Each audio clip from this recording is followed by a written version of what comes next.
maybe good evening, depending on which time zone you're joining us in. My name is Chris Moore, and I'm Vice Chair for the IPAC Edmonton Regional Group. And I'm joined by some guests today online. We're going to be talking about something that we've been referring to as Road to 2015, which is focused on the next federal election in Canada. And I'm joined by Susan Delacourt, Eric Grenier, and Peter Loewen. I'll just get them to each introduce themselves. They're going to say a few words, and then we're going to be taking people's questions. And you can't see them, but behind the camera, there's a great team of staff here at the province of Alberta International and Intergovernmental Affairs assisting us today with the broadcast. So thank you all very much.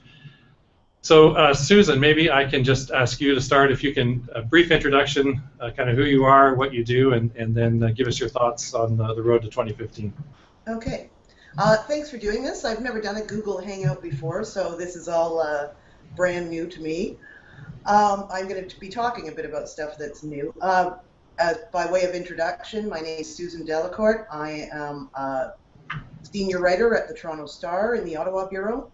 I've been doing politics or covering politics since the late 80s. I was 5, for the record, when I arrived in Ottawa.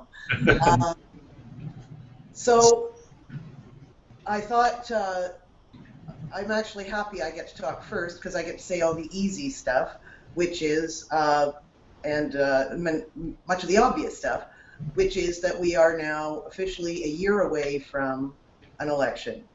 And I think that it's probably fitting that all the leaders use the break week to set the stage for what is going to be the year ahead.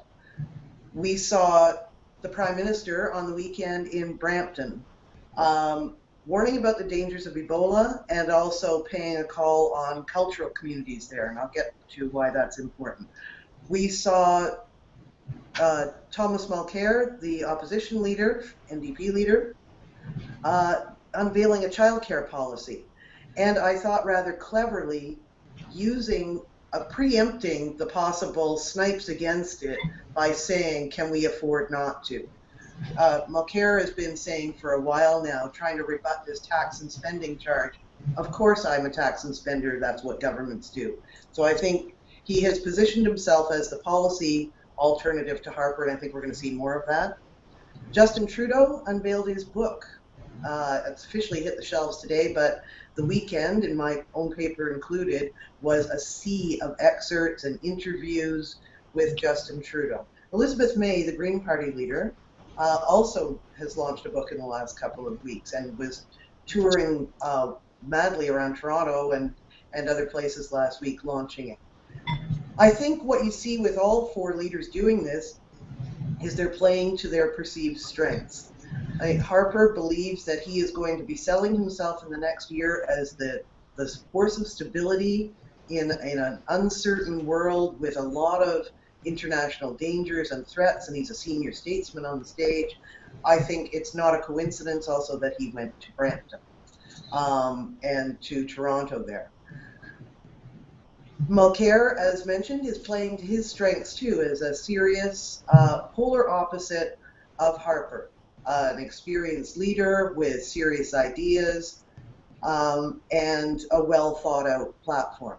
Justin Trudeau is trying to play on what is, I'm sure you're going to hear from at least one of the other speakers, is a very definite popularity that seems to be persistent, and introducing himself to Canadians beyond the Ottawa bubble and beyond the national conversation, which is where his strength is. Elizabeth May, the same thing. Elizabeth May has a very devoted following out there too, and I think she'll be, like Trudeau, using the next year to talk to people who are not as involved in politics. So again, maybe obvious, but I think we can call the year ahead the run to the new. We are going to see leaders paying a lot of attention to the 30 new ridings and the demographics within those, which are new Canadians and suburbanites and the middle class. We're going to hear that from all of them. I thought it was very interesting, Harper, a couple of weeks ago, when asked whether the country was more conservative, he said maybe, maybe not, but he he particularly singled out New Canadians and said that he had got them to be more conservative, that over the last 8 years, mainly with Jason Kenney's help, they had turned New Canadians from small C conservatives into big C conservatives. That told me that that's a constituency they're going to want to defend and protect and play to in the next year. So that is the other the New Canadians. Justin Trudeau has a lot about those in his book. I think he wants back his father's old popularity with those New Canadians and immigrants. And of course, Mulcair wants them as well. And the other new, and very important new, as this year winds down, is new money. The government, for the first time, is going to be in a surplus position. It's going to come out with an economic statement within weeks, and we're going to see the parties starting to really position themselves on what to do with that surplus money, and the divisions will show up.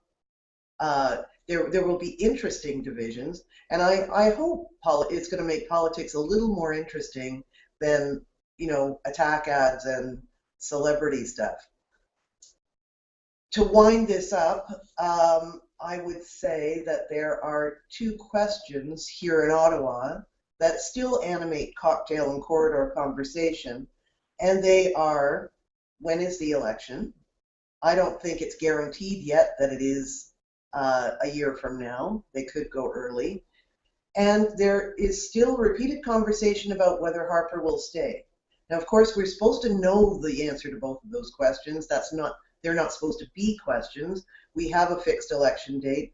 Harper has said he's staying.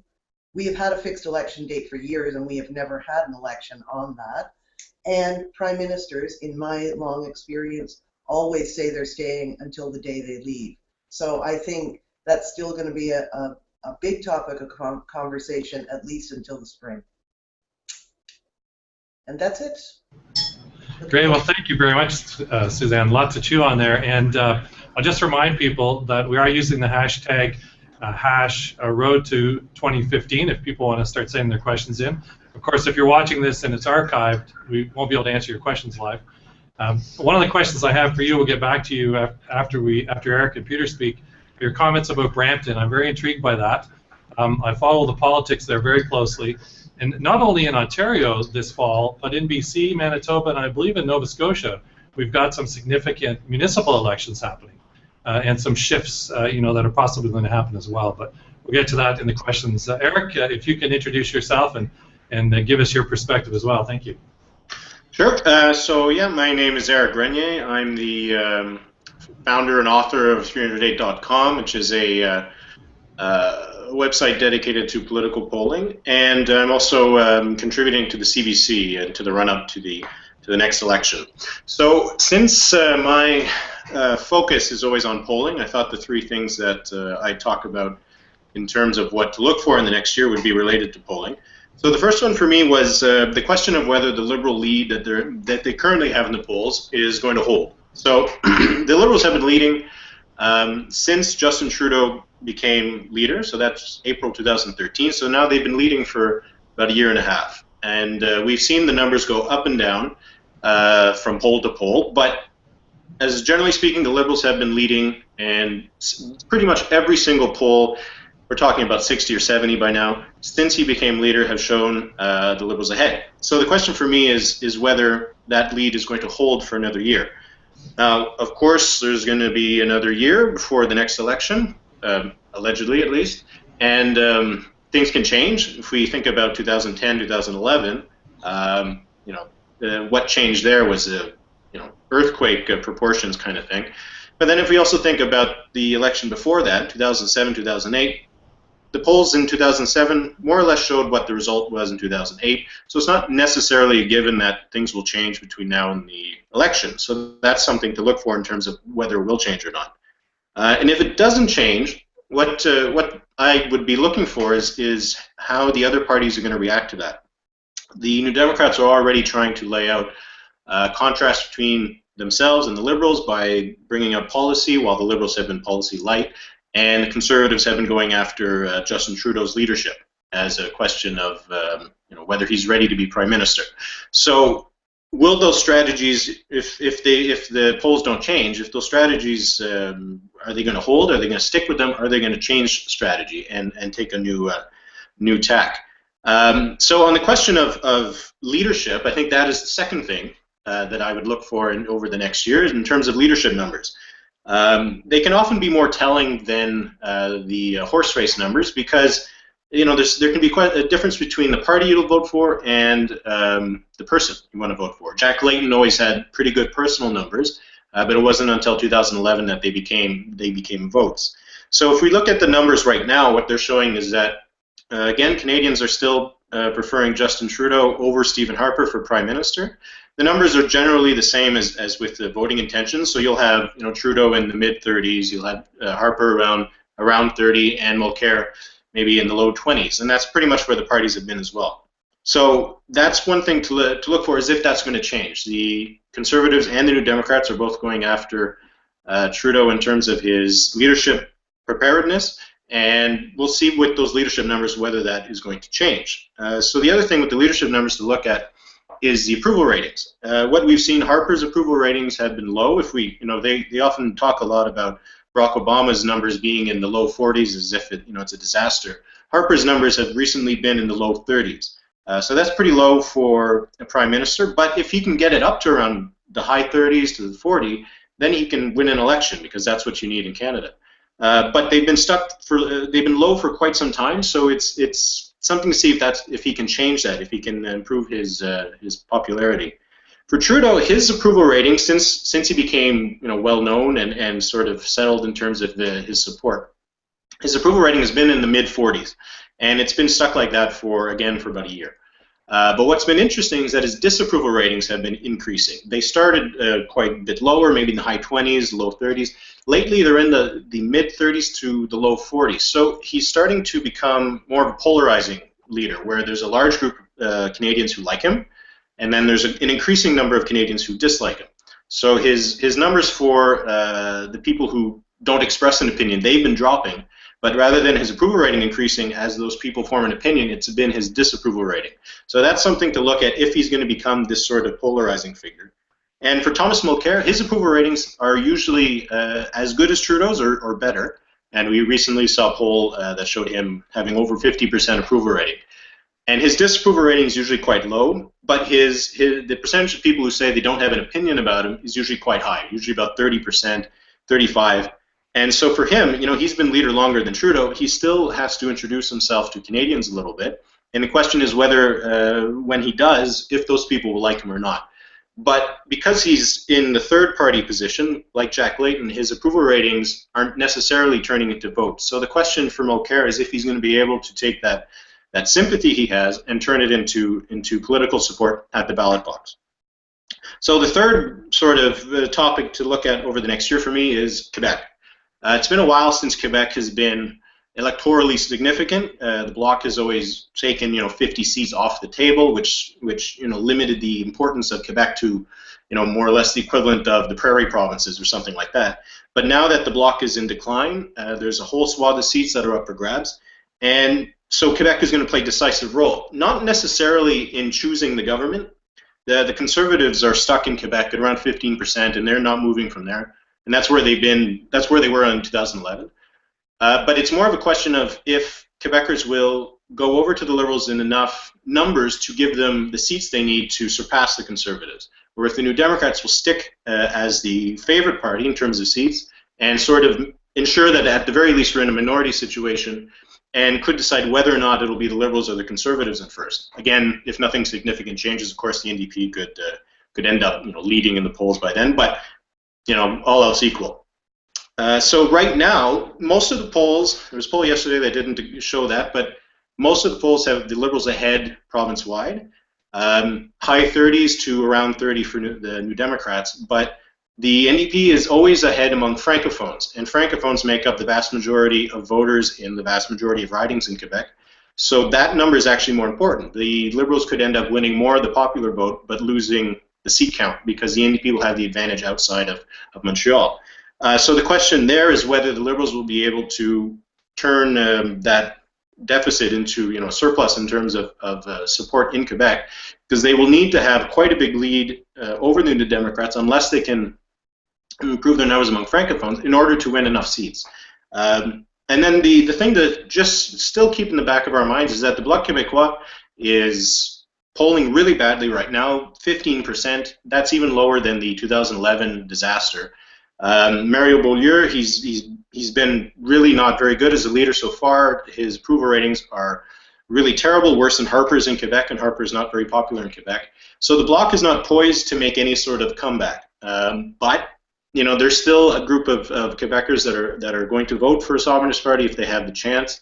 So they can't be completely ruled out as a spoiler, but it'll be interesting to see if they're going to continue to slide into relevance at 10% or something like that, or if they'll be able to come back and maybe make the difference in a handful of ridings. So Quebec, to me, is really the most interesting electoral battleground in 2015. So we'll have to see how the polls go between now and then. So that's my things to talk about. Well, fantastic. And I know in the past people always thought that Ontario had a role to play, but maybe things are going to shift this year. It could be quite interesting.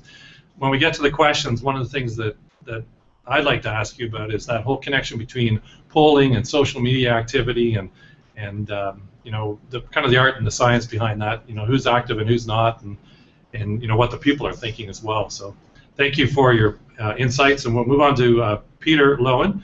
Peter, if you can introduce yourself and give us your thoughts, that would be great. Thank you. Thanks very much. My name is Peter Loewen. I'm a professor of political science at the University of Toronto, and I study elections, among other things, and I also write a column every couple of weeks for the Ottawa Citizen, which is, I think, a great outlet to read about Canadian politics, along with the Toronto Star, of course. Let me just say sort of three things as I come into this.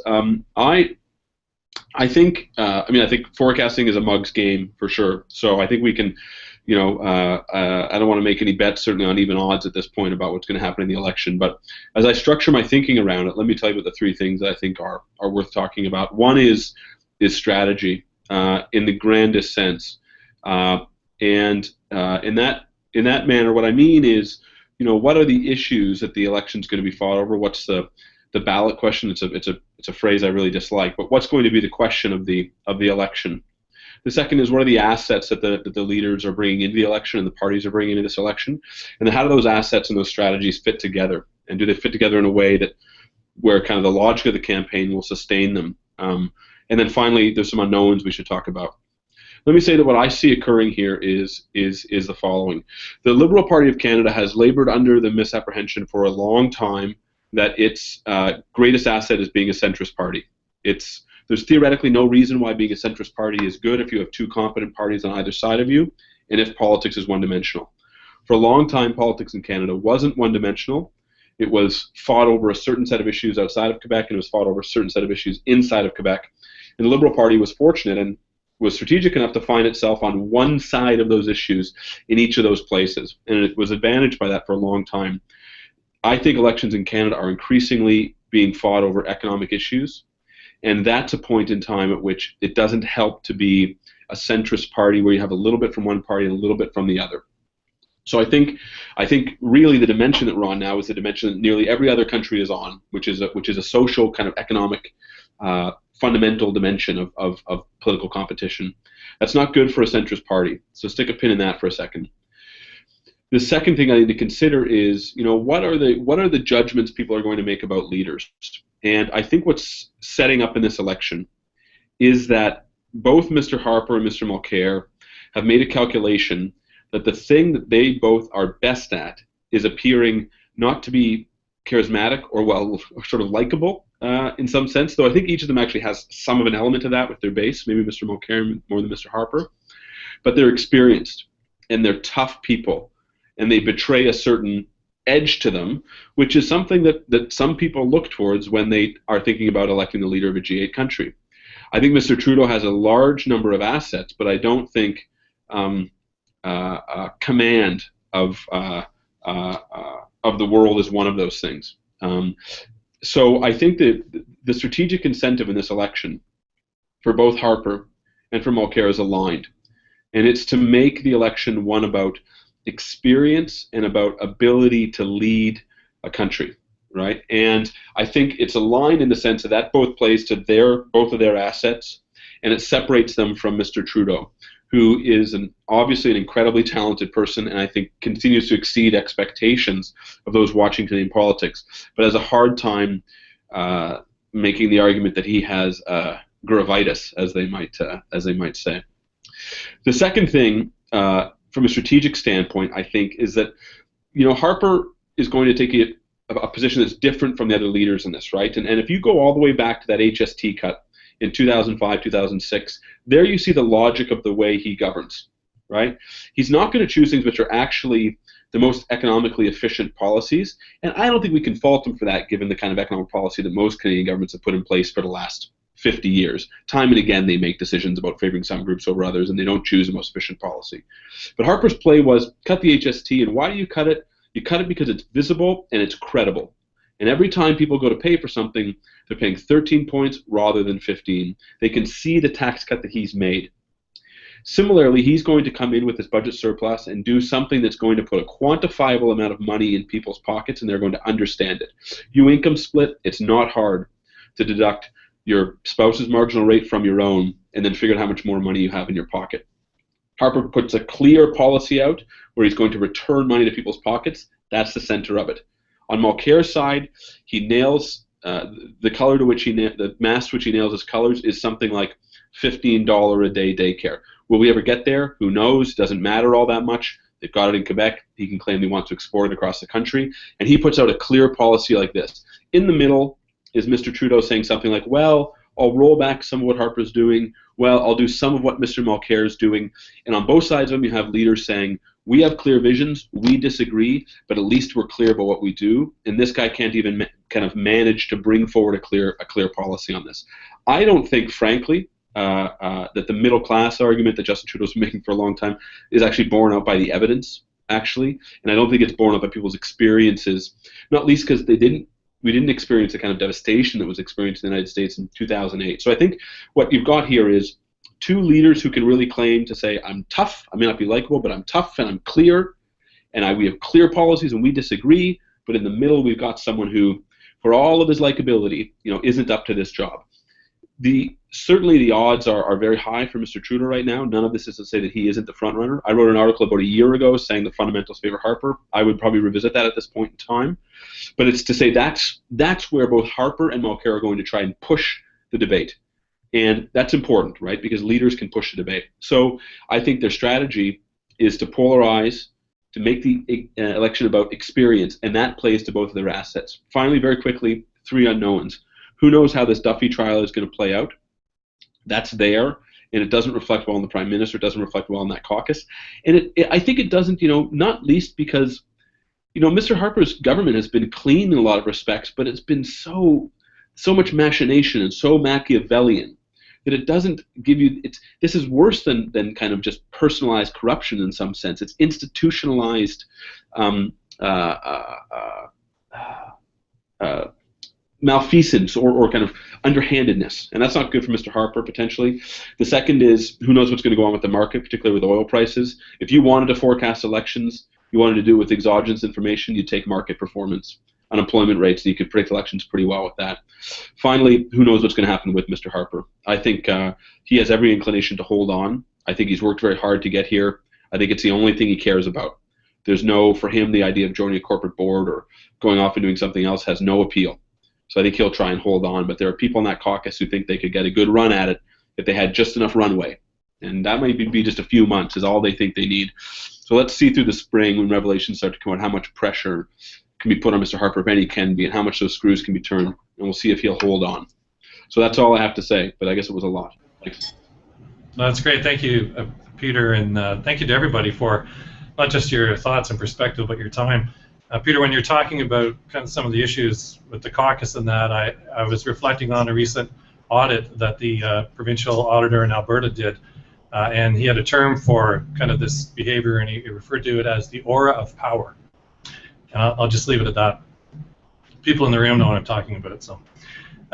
So we've got some questions from Twitter. We've got some other questions, but Suzanne, if I could just kind of go back to your comments about the Prime Minister in Brampton. I mean, he was there for the 14th annual Diwali festival. Brampton's a huge, kind of cultural place in the country. There's some other interesting dynamics there. Do you think it was just about his perspective and reaching newcomers or new Canadians in Diwali, or was there an element of some of the challenges with the municipal election happening there? I'm not sure that that the Prime Minister is playing all that much in municipal elections. It's the danger of doing so is that people will start pulling out the photographs of him with Rob Ford and their fishing trips, et cetera, et cetera. Right. And I don't think you've seen this Prime Minister going anywhere near that Ford surface for a while. I frankly don't think this Prime Minister is all that interested in municipal politics either.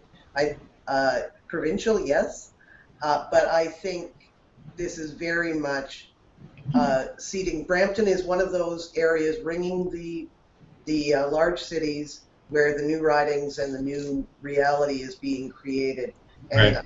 I think that is very much the focus of all of the three leaders. That's right after Justin Trudeau launched his leadership campaign. He did go to Calgary, as he's fond of pointing out, but he also went the next day to Mississauga, just outside Toronto, because that is a huge volatile area that may decide the next election.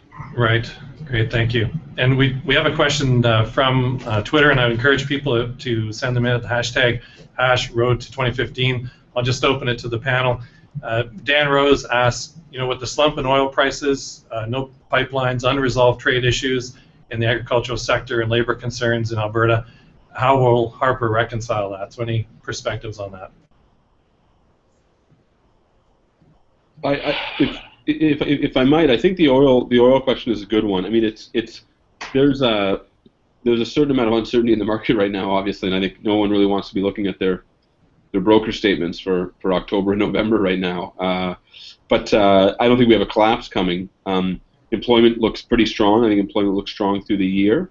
So we'll see how much this matters. I mean, the pipeline stuff is, that's still a live issue by the time of the next election, and it will be. That's one of those big issues that's about who can manage an issue like this, right? And who can manage dealing with the United States, and who can manage the global challenges of the economy. I think Harper looks pretty good if you start talking about who can manage, global economic problems. He has a pretty credible record on that. At least he's created a credible image on that. So I don't think that stuff hurts him. Now, if oil prices tank more, unemployment shoots up 2 points, 3 points, and you start getting on 10 points, then we're in a whole other world, right? I mean, that tells you that the economy is doing very, very badly. And if we're in that position a year from now, it's very, very tough slogging for the Prime Minister. But I don't think anyone's thinking about the world looking like that 1 year from now. God, I hope not, at least. So. Great, thank you. So, it's 30. Yeah, go ahead. Okay, so maybe on that note, kind of related to that, Canadian elections seldom turn on issues of foreign policy. We've talked a bit about that, but beyond oil and in America, are there larger foreign policy issues that are going to come up during this election?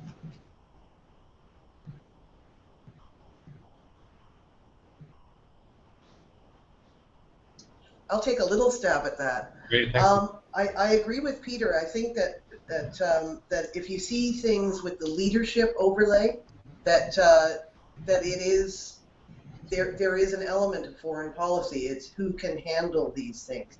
I was very intrigued though by I wrote about it on the weekend, or referred to it on the weekend. David Brooks' column in the New York Times of a couple of weeks ago, where he was talking about the Ebola the threat, which I think is we're only at the beginning of, as making a case to citizens, the first case in a long time about the importance of government. It's been a long time since that people have been arguing, government is a force for good. We mostly hear government get out of the way.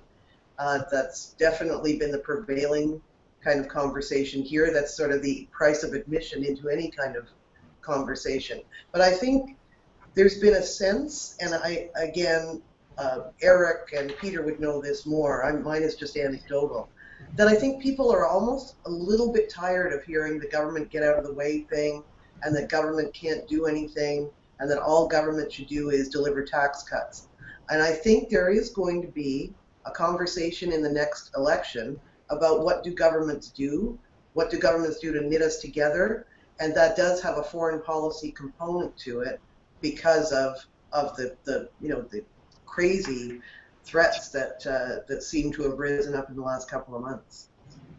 Great, thanks. I'm just going to ask the team here if we can unmute everybody, because I think it would be easier for me to manage if somebody's saying something. And if your lips are moving and we can't hear you, it could be quite frustrating. So, and you're all not in noisy environments, so thank you for that.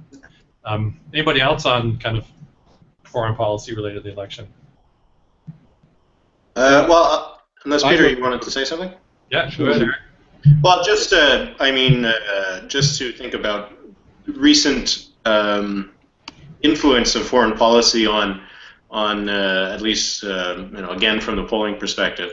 There was the strong position the government took against Russia in Ukraine, and there were some polls that showed that Canadians generally agreed with what the government was doing and the approach they were taking, but it didn't really move the numbers in any other way. So it would suggest that for a lot of Canadians, foreign policy might not be the sort of issue that could drive their vote. But to go to what Peter was saying, it might be the kind of thing we'll see in the next few weeks with the Iraq and ISIS and all that, whether the position the Liberals took or Trudeau took will sort of chip away at his own personal credibility, I guess, and I think that will be something to look at in just the next couple of weeks. Actually, at Abacus, David Coletto and Bruce Anderson are saying that at 3:30 this afternoon they're going to have a new poll out, and they're hinting that it shows a shift, the first big shift they've seen in numbers in a while. Interesting. So that could be interesting to see. Yeah. Peter, go ahead. Yeah, if I could say just a couple things about foreign policy. One is that I think the conventional view among commentators or journalists and among political scientists is that foreign policy doesn't matter for domestic elections. I think it's essentially wrong on a couple of levels. One is that it plays a small but important role at local levels. So Susan will know this, that some colleagues and I have research showing that constituencies who had soldiers that go to Afghanistan and die cared more about foreign policy and the party's positions on Afghanistan when they were voting in the 2008 election. And it advantaged the Conservative Party. Very small, but it mattered. But Eric's point is, in his intuition, I think, is fundamentally correct. That on issues of ISIS, on issues of kind of appearing strong globally more generally, I think Mr. Harper can use this to his advantage to appear strong where Mr. Trudeau appears weak. And I've got to say, if I was giving advice to my friends who work in the Liberal Party, and some of them from Mr. Trudeau, I would say, you've got to tell a candidate to get serious when they're talking about foreign policy, and not use churlish language when talking about this stuff, because it's not something where you try and appear clever. It's an area where you're trying to appear strong and measured. Every time we talk about ISIS, every time we talk about Ukraine, Stephen Harper looks stronger than when we're talking about something else, I think. I think that's to his advantage. Now, to the extent that people are interested in the other position and are opposed to Canada's more militaristic ambitions, who looks more impressive between Mr. Mulcair and Mr. Trudeau in dealing with this stuff? You watch, to the extent that we see them, you watch the clips on TV and you watch Mr. Mulcair articulating his position. God, he looks experienced, right? So you can see even there the two of them want to pull those things together. Mr. Harper's grown a lot and he looks good on the international stage. So I think this stuff doesn't hurt him. I don't know if it'll make a campaign for him. It probably won't. But at the margin, and he operates at the margin, it's very helpful. Can I be the journalist as opposed to the panelist, put on my and ask Eric a question? Arising from what Peter said there, I'm wondering if there is, though, a gender divide on that. I'm not sure that, like, the language of strong, the military, that plays well to male voters, I think, but I'm not sure that women voters are looking for strong and military response. That may be making me a cliche, but I think that anecdotally, I was in the room when Trudeau made the silly joke about the CF-18s, and I just did my own little tiny non-scientific poll. of the people in the room, the women in the room, I was one of them, the joke went over our heads. We missed it. We didn't hear it. And all the men in the room, my own husband was one of them, caught it immediately and was taken aback. So I'm just wondering if this whole thing that Peter is talking about does have a gender divide. Well, just I mean, if I recall correctly, when there was some polling on whether we should go into Iraq, there was more support among men than women. So I mean, from that sort of perspective, you know, it could be a better sort of position to have taken among women. But while we're just on the topic of you know, gender and support there, what I find interesting about the Liberals is that pretty much poll after poll will always show that the Liberals have generally uniform support among men and women. If they're at, say, 38% nationwide, they'll be at like 37 with men, 39 with women, or something like that. Whereas the Conservatives will always have much more support among men than they do among women, and the NDP will have more support among women than they do among men. And you see it in almost every single poll, which is, it's just interesting that, again, like Peter was talking about being a centrist party, it's almost as if in the gender sort of politics, the Liberals are also a centrist party. So I think that's something that's at least interesting. That's fascinating. Thank you. And Susan, thank you very much for asking that question. And sorry, yes, I keep forgetting that it's my... No, it's great. You know, for us, it's about having the conversation, right? Absolutely. Fascinating topic. But maybe if we can switch a little, we've got some questions, you know, that come in on Twitter and some other ones. But you know, one of the recent questions, can any of you comment on, you know, the Canada 150 ads, the impact of the election, not just the ads, but the fact, you know, next year and this year and all of the either excitement or lack of excitement because we're Canadians around, you know, the patriotic aspect of that. Does it play a role? Is it part of the campaign, or is it just something that's happening naturally? Well, I always thought that one of the great political lines I saw delivered, though obviously it wasn't effective in the end, was George Bush in '92, sort of saying, you know, in response to Bill Clinton, saying, you know, don't you let anybody tell you that America is not the best country in the world. And I thought that was, you know, that's not a bad argument. And I think that the difficulty is that it's hard to criticize the country in some sense, or criticize the government without criticizing the country in some sense, right? And so if the next election, Mr. Harper gets up and starts saying, you know, the data show that Canada has the richest middle class in the world, right? That people are doing better, and it has some resonance with people. And he tells a story about, as he did in 2011, about how Canada's weathered these storms and all this stuff.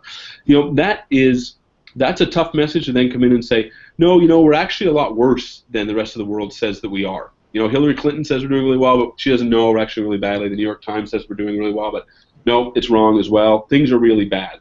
That's a tough message actually to give, and I think there's some advantage to the government in that sense.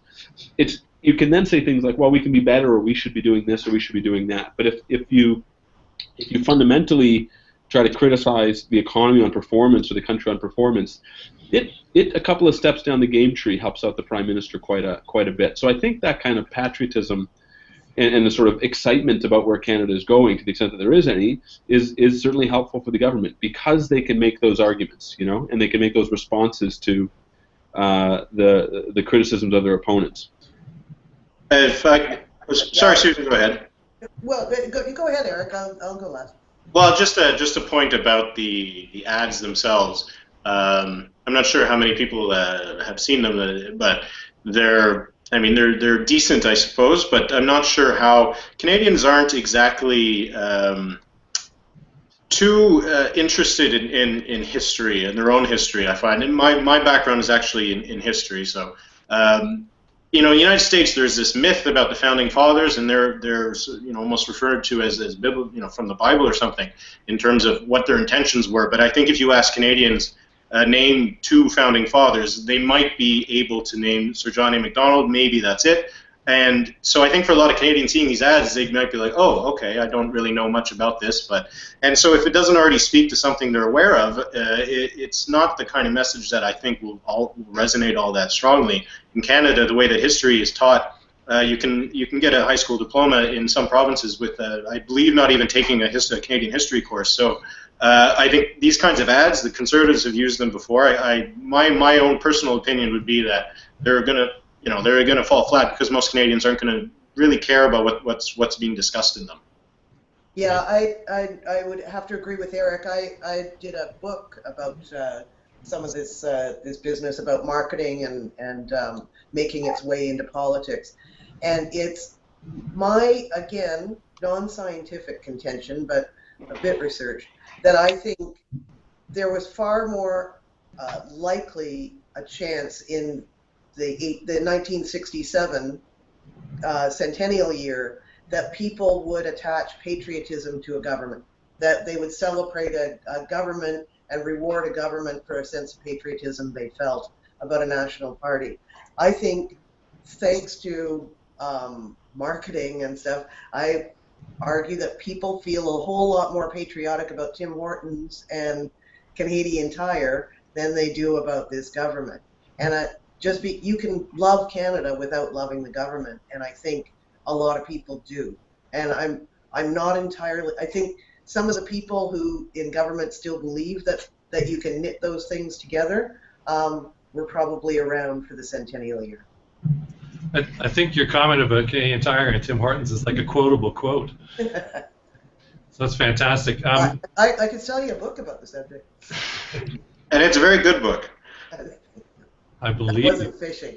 I believe you.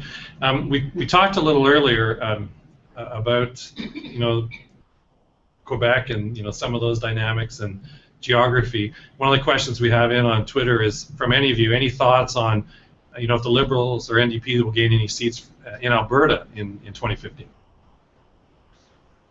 Well, I guess I'll start off at least.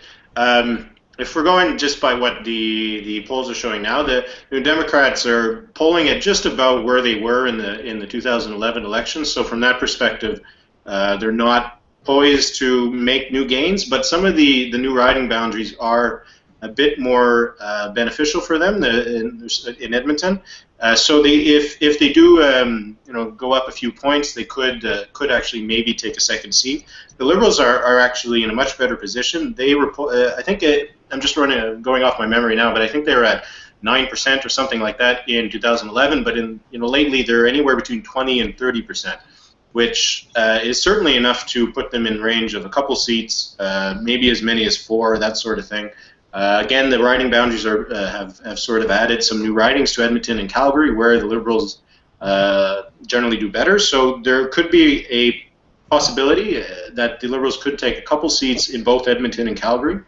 And because it helps that they're a party that's leading in the polls, because they'll have an easier time attracting decent candidates. So I think that's seats for both the opposition parties in Alberta. I think that's definitely a possibility. I'm a firm believer that journalists shouldn't make predictions because we generally look like idiots when we do, but it also kind of games our coverage.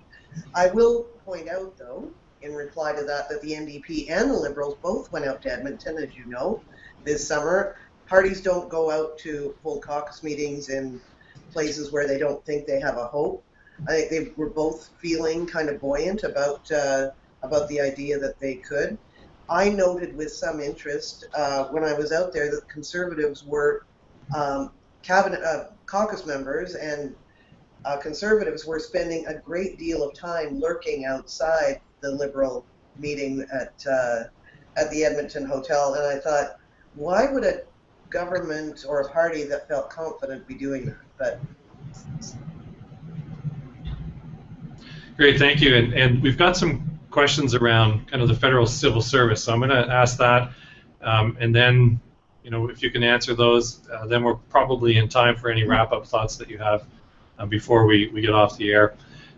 But if you think about the federal civil service, the 250,000 plus people, mostly in Ottawa, but across the country, around the world, we think about some of the changes there, the work that the clerk did previously, the new clerks, some of the desire amongst some of the new public servants and all that desire to change the federal government. Do you think the federal civil servants have any extra skin in the game in 2015?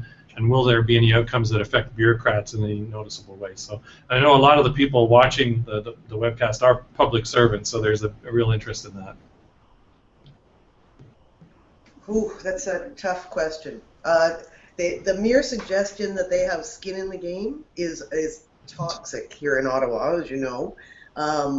There has been, I thought it was really interesting, and frankly, I'll say disturbing, that the Prime Minister was out last week saying that the bureaucrats were trying to institute the gun registry by the back door again, too. Mm-hmm. This is a government, I say, with no partisan criticism whatsoever, just as a pure, political science graduate, that has positioned itself as a government in opposition to its public service, and public servants as the enemies. And I don't think the public servants started that battle.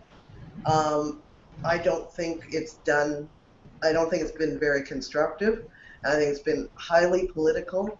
So I think public servants, the ones I know and have known for many years, are not partisan. They will serve any government, but I think they would welcome a change in tone, whether that comes from the current government or its replacement, but I think they would welcome a change in tone.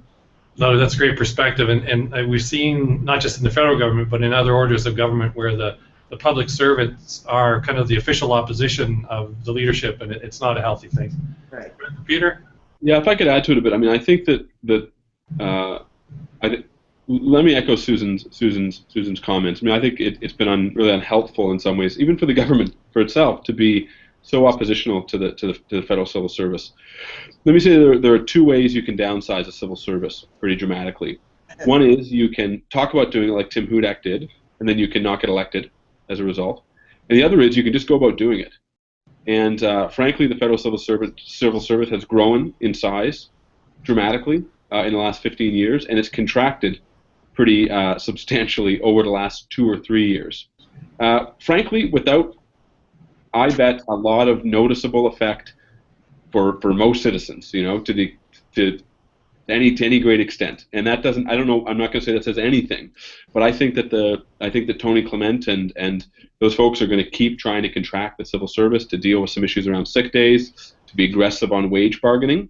And they're going to do that independent of whether Fred Delory and the folks at the Conservative Party are sending out letters about civil service trying to hold things up, and regardless what happens in question period. So these two pieces that are going on, the kind of cheap stuff that the party does around running down bureaucrats, and the fundamental changes they're making, those two things can happen independently. And that fundamental stuff is going to continue, I think, with that party in government. And it's not going to be part of the campaign necessarily, but it's going to continue. And the cheap stuff will just depend on whether it's the civil service or whether it's the CBC that's the fundraising target of the month. So that'd be my sense. Right. Thank you, Eric. Just briefly, just in terms of the political sort of implications, the Conservatives would probably do well to not talk too much about that kind of thing, because just in the recent Ontario election, the PCs obviously were making their promises to cut the public service, and in Ottawa, where most of the public servants are federal, but Ottawa, there was a lot of ridings that were actually quite close in the last election. There was a number that the Liberals had won just by very slim margins, so people were watching these ridings for the election just in June, and the Liberals ended up putting up huge margins in them. So I think that there was maybe even more of a reaction, even if it wasn't public servants who were going to be the ones that were going to be cut. I think there was a sensibility there, and I think so for a lot of, if that sort of debate does become a part of the next campaign, I think there's a chance that it could hurt the Conservatives. No, you're right, and public servants are voters too, and so are their family members, and it's a large group of people. So we're at about 12:49, and we want to wrap up. Of course, it's not 12:49 where you are; it's probably like 2:49, but we want to wrap up. And if you could, maybe we could just go back through our alphabetical order if people have any closing comments, and then that'll be the end of our webcast. So thank you. Just go ahead, Susan. Well, I'm not sure I have any closing or sort of deep thoughts. I think I thank Peter and Eric. I think they've been lots of food for thought there. I think that one political organizer, I'm trying to figure out a way to disguise who she was, said that an animating thing in the next election and is going to be turnout versus persuasion, and that we should think in terms of there are some constituencies in Canada that it's going to matter whether they turn up or not at the ballot box, and in others it's going to be the case of persuasion. And I think it's been helpful to me to try to see the next election strategy-wise through those two things of frames of thought. I'm not sure that I've got fully formed thoughts on them yet, but it is a useful way of seeing that there's a lot that needs to happen for all the parties on those two levels before I think we can make any accurate predictions or even forecasts of how it's going to go. Great, thank you. Well, for me, I think one of the things, I mean, we're talking about an election that's going to be a year from now, and what I think that's interesting about the next election is that it's going to be one that's very different from what we've seen in recent elections. There's going to be three strong leaders, three strong parties. You know, this will be the first real election where, well, the first in at least you know, a couple decades, where the parties that are taking part are, you know, the three main parties each have a chance to do very well. So I think that's going to be something that's interesting to see how they're going to be positioning themselves over the next year. And I think that because of the way that it's changing, that it's going to make, you know, the job of people who forecast elections, like me, very difficult, because we're going to see a lot of changing voting patterns. We're seeing in polls now the Liberals doing well in Francophone Quebec, where they used to not be able to. We saw by-elections in Fort McMurray and Brandon, where the Liberals came from having, you know, 4% in the last election to almost winning. So it could be an election that will be really sort of unique because the landscape will be changing so dramatically. Great, thank you. Peter. Let me say that I think politics should be a really serious and kind of almost brutal affair, and I think the next election is going to be a pretty hard-fought one. I think that's good for the moment. And just to flesh out what Eric said, I think you have to go back to 1988 to find a campaign with three leaders with this degree of talent and ability. They differ, certainly, in what they bring to the table, but these are exceedingly talented politicians. And I think that that's a really exciting thing. I think it's actually very good for Canadian democracy that you've got people, and again, they differ in what they bring to the table, but they're where they're strong, they're so strong. So I think it's going to be a fantastic election. I mean, I'll make bets with uneven odds, but anyone who's betting with even odds right now is a foolish person. Well, great. Well, thank you all very much. Thank you for your time today and agreeing to do this panel with us. But also, thank you for your perspectives, your knowledge, your expertise. Clearly, the years that you've spent on this, and also your passion in terms of the country and what needs to happen in the country from a leadership perspective. So it's been a great conversation. IPAC, which is the Institute of Public Administrators in Canada, in Edmonton, the Edmonton Regional Group, has organized this and hosted this, and we're not sure if we'll do more of these. If there's interest, we will, but we want to thank you for your time and your participation today, and your willingness to be part of this and to prove that the technology works. And not only are we live broadcasting, but it'll be archived as well, so it'll be a point of reference for people in the future. So thank you very much. And yeah, thank you. And I think we're going to stop the broadcast. I'll thank everybody for watching. Thank you for your questions. And we'll do the traditional thing that you do on the video conference. You wave, that signals that you're leaving. So thank you all very much. Bye-bye.